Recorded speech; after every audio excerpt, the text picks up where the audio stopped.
two things should be clear.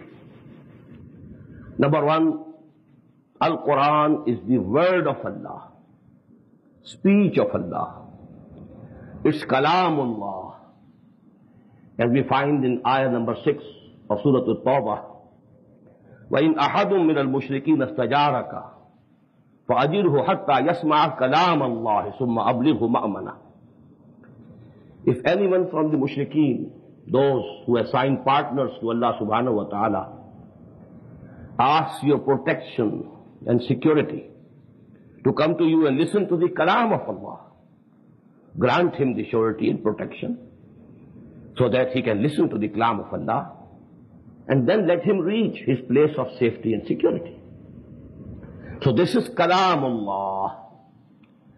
This word of Allah, or kalam of Allah, or speech of Allah, was conveyed to the Prophet Muhammad sallallahu alayhi wa sallam, son of Abdullah, son of Abdul Muttalib, Al-Hashmi, Al-Qarshi, from the progeny of Ismail, son of Ibrahim, alayhi salatu wassalam. Actually, this was again conveyed through speech. It was not conveyed as a written text. Speech of Allah conveyed to Muhammad sallallahu alayhi wasallam through speech of Jibreel alayhi salatu wassalam.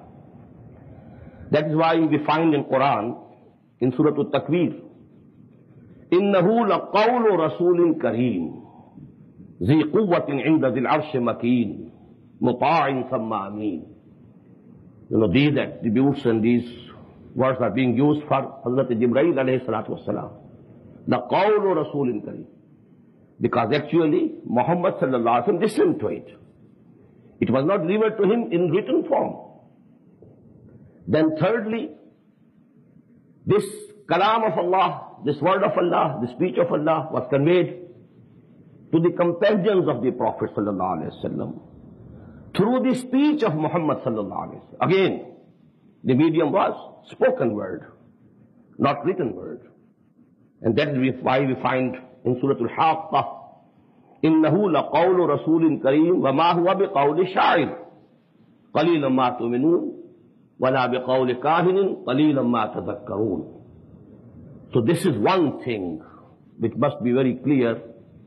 It is kalam of Allah, it is speech of Allah, conveyed through the kalam and speech of Jibreel to Muhammad sallallahu alayhi wa sallam, and through his speech and kalam to his companions, and from them to the humanity at large.